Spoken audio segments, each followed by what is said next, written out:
નીચાની આજે પણ શરૂઆત હું સેક્ટરથી જ કરીશ તો ખાસ કરીને ઓએમસી પર આપણે એક મેકવેરીનો રિપોર્ટ આવતો જોવા મળ્યો છે જેમાં ખૂબ જ એક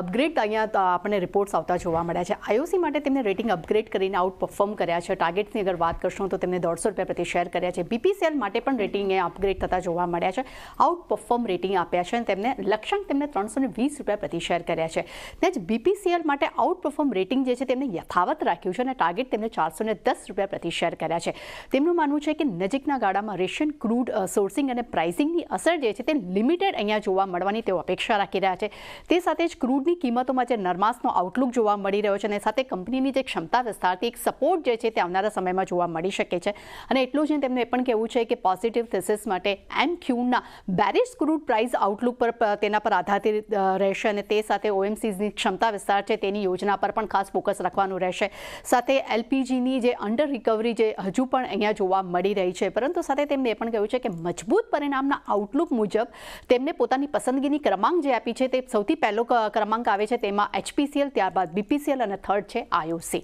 ત્યારબાદ નજર કરશું શેર્સ પર તો યુનાઇટેડ સ્પિરિટ્સ પર સિટીનો એક બ્રોકરેજ રિપોર્ટ આવતો જોવા મળ્યો છે અહીંયા તેમને પણ રેટિંગ અપગ્રેડ કર્યા છે અને બાય રેટિંગ્સ આપ્યા છે ટાર્ગેટ ₹150 પ્રતિ શેર કર્યા છે તેમનું માનવું છે કે આગામી સમયમાં કંપનીના પરિણામ જે છે તે વધુ મજબૂત આવવાની તેઓ અપેક્ષા રાખી રહ્યા છે ખાસ કરીને આંધ્રપ્રદેશમાં ક્ષમતા વિસ્તારનો પણ અહીંયા સપોર્ટ મળી શકે છે અને સ્પિરિટ્સમાં પ્રીમિયમાઇઝેશન્સની તક પણ જોવા મળી શકે છે અને લાંબા ગાળામાં ખાસ કરીને દિલ્હીના નિયમોમાં જે ઢીલ મૂકવામાં આવી છે તેનો સપોર્ટ જે છે તે આ કાઉન્ટર પર મળી શકે છે અને કંપનીના મેનેજમેન્ટમાં જે મોટો ફેરફાર થયો હતો અને નવા એમડી તરીકે અને સીઈઓ તરીકે પ્રવીણ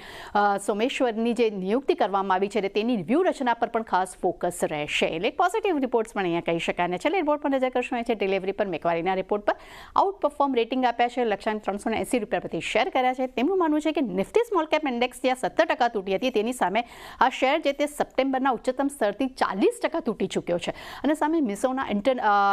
ઇન્ટરનાઇઝેશનને કારણે કરીને 3PL ઇન્ડસ્ટ્રી સ્ટ્રક્ચર છે તેની પ્રાથમિકતામાં કંપની ફેરફાર કરવા જઈ રહી છે એટલે તેના પર પણ ફોકસ રહેશે અને નજીકના ગાળામાં ખરાબ વિઝિબિલિટી હોવા છતાં પણ કંપનીના વિનર ટેક ઓલ ઇન્ડસ્ટ્રીઝમાં એક ઝડપી માર્કેટ શેર્સની પર તેઓ અપેક્ષા રાખી રહ્યા છે એટલે ચાની ખાસ કરીને ઓએમસી પર તો ફોકસ રહેશે પરંતુ આ બંને કાઉન્ટર પર પણ આજે પોઝિટિવ વ્યૂ આપણને જોવા મળી શકે છે જી તો બધા કંપનીઓ અને સેક્ટર્સ ફોકસમાં રાખવાના છે તૃપ્તિ આભાર આપનો આ સમગ્ર માહિતી માટે